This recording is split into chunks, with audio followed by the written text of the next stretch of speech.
Back here on SportsLine, Steve Lehman with you tonight here on News Channel 5+. John Burton in the seat tomorrow night for SportsLine. Phone lines are still open, 737-7767. We just had our conversation with Mike Mularkey at the end of the Titans season after they went 9-7.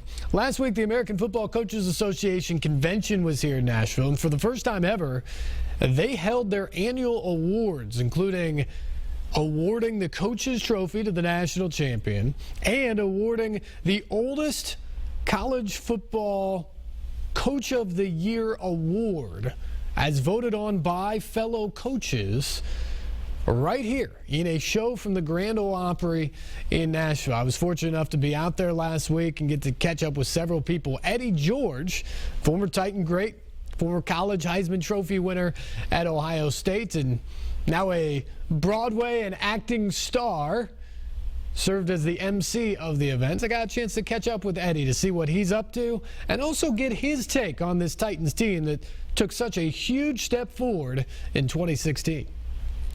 Are you having fun yet? Man, yes, I am. This process has been happening for like the last few weeks now, and now it's here. The coaches are here. The national championship has been won, and we're here to celebrate the coaches, this great year, some legendary coaches, and really highlight all of the great works that the coaches do on and off the field. You've done a lot of cool things in your life, from acting on Broadway to playing in a Super Bowl. What's the biggest challenge of hosting an awards show? Get out the way. just line it up and get out the way. I mean, just set the tone. Just like linebackers needed to back in the day. You know, set the tone for the evening, have a good time, and, highlight the coaches. I'm here to celebrate, a great season. We have some intriguing awards tonight from Coach of the Year. We're going to highlight a legendary coach tonight from West Virginia, Don Nillen, and it's going to be a great celebratory night, something that's never been done before on national television as far as this event. So for me to be the host of this in Nashville, Tennessee, first time ever, I'm honored. I'm honored. I imagine one of the best nights of your life was when you won college football's biggest award, the Heisman Trophy. Oh, yeah. What about that night sticks out to you, obviously, and, does this night bring back any memories of that? Not really, okay. but to answer your question. Which was terrible, apparently. No. Yeah, I understand where you were going, but listen, winning the Heisman Trophy, your life changes right there on the spot. I mean, it's a lot of nervous energy in the room, and your life literally changes right there on the spot, and there aren't any words to really describe that feeling. To sit there, to be one of the finalists, and to have to wait in anticipation for the announcement and then have your name called, you're like in utter disbelief, and then go up there and speak in front of millions, and to thank everybody. I mean, all of that is a wonderful experience. And tonight is pretty much the same thing, but I know the anticipation is not there. Again, the championship was won last night. The season is over. These guys are about to go into their off-season programs and get on with their lives. Before you walk away, I've got to ask you, the end of the Titans season, it's incredible to think that 9-7 is almost a disappointment. That's how far they came in 1 year. What do you make of where they are and where they can go? I'm not surprised. I'm really not surprised by how the season ended. I mean, they finished really strong, beat 5 playoff teams. Unfortunately, had the hiccup against Jacksonville. I think they just ran out of gas, that being a young football team, but I think the sky's the limit. We have a really strong front office in John Robinson, and they got a lot of money to play with, a lot of leverage to go into the offseason. And they're going to address some issues, especially on the perimeter, on both sides of the football, the cornerback position and obviously the receiver position. And I think the sky's the limit. They created the culture. The fan base is excited. They're invigorated. And I'm excited for them because I think they're going to go to the playoffs next year, hopefully. I'm just guessing, knowing you, that you fully support Smash Mouth football with those two running backs and the way they're playing. It's exotic Smash Mouth football. That's right. That's exotic Smash Mouth football. That's what that is. But I totally support that. I love what they're doing. Always great to catch up with the great Eddie George, who did a fantastic job last week at the AFCA Coaches Awards. And you hear it in his voice, the level of excitement now about where this Titans team is headed. They have the physicality back from those teams in the heyday with Eddie George and McNair and the offensive line the way it was. Are they as good as those guys yet? Probably not. But they're moving in that direction. And more importantly, they have an identity once again. And you can tell that those guys who laid the groundwork for this franchise really in Nashville appreciate this team having some of that physical toughness back. And I think that suits them very well moving forward.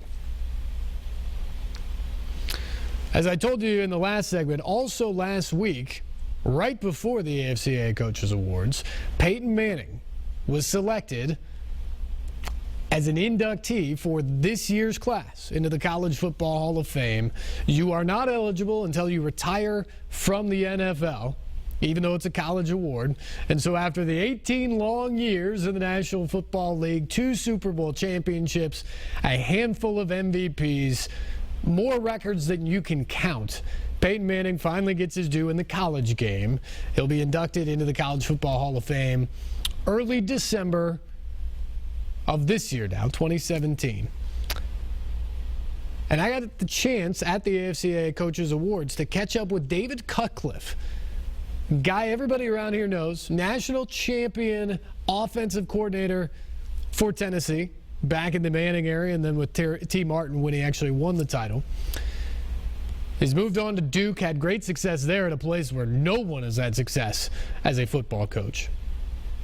And obviously keeps very close tabs on Peyton, helped him rehab from the neck surgery when he went out to Denver a few years ago, made sure that he was ready to go and ready to play in the NFL at the highest level, and certainly he did again in Denver.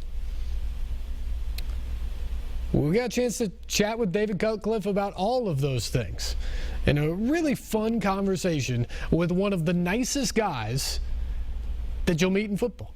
He's a great, great football coach, but to me, it was just a thrill to have the chance to catch up with somebody who everyone in the sport respects. College, NFL level, everyone respects this man and what he has to say. And I had the chance to hear some of those things last week. Duke coach David Cutcliffe back in Nashville. Fun to see you back here. It is so awesome. You know, I recruited Nashville all those years at Tennessee. I've got great friends here, great memories. One of my favorite cities in the United States, without a doubt. Ours too. Well, it should be. What's not to love about Nashville, right? Absolutely. I got to ask, because people around here still revere you for your days at Tennessee, winning the national championship. Where does that moment rank for you? Huge. You know, my wife is a Tennessee grad and a native. My children that have graduated have all graduated from the University of Tennessee. So it's home without it being home anymore. And the moment in 98 and 97, I mean, Peyton's senior year, he was so courageous at the end. His legacy was important to T. Martin. So as we started the 98 season, and Al Wilson and T. Martin and all of those guys, without question, you knew that team was a team of destiny, and rarely do you have those moments in coaching. There was no way anybody was going to beat us. Even when we looked beat by Arkansas, I never worried. And thank goodness we had that opportunity to win the game late. Speaking of winning a game late, how about the national championship game? Beautiful football game. And, you know, obviously Deshaun Watson was incredible, but his teammates were incredible. What I wrote notes for our squad, and it shows you what team victory is, period. Alabama's an outstanding football team, but it took everybody on Clemson's team, whether it was Boulware making a play on defense, whether it was the tight end making a play, or Williams making a play, or Kane. Yes, the quarterback was phenomenal, but the Clemson team was well coached, prepared, and they earned a national championship last night. Also on Monday, Peyton Manning, your quarterback, this is the biggest no-brainer of all time. He's finally eligible and a first ballot College Football Hall of Famer. What's that honor mean to you personally, knowing him so well? Well, I was so proud when it was announced. I knew that it was coming, but I was texting back and forth with him last night at the ball game. And when I saw him on TV, I'm going to honestly, my heart leapt, because I know when he's happy, and that was happiness. And so, you know, he's finished playing. I went to the Super Bowl. I watched him win the Super Bowl. He's had a tremendous year of speaking, traveling, and to culminate it, the college football season, with him being announced as inducted into the College Football Hall of Fame, you bet I'll be in New York next December. I'm sure you will. Because of all the success and having players like Peyton and T, Tennessee fans have always probably had kind of the longing in their hearts that maybe one day David Cutcliffe would come back and coach the Vols. You found such a great spot and done such great work at Duke. What has made that seemingly the perfect fit for you? Well, I learned a long time ago. Actually, Joe Paterno told me when I was young, he said, David, you're going to be a head coach. And not that Tennessee's not, but he said, you'll know when you find a place that fits your personality.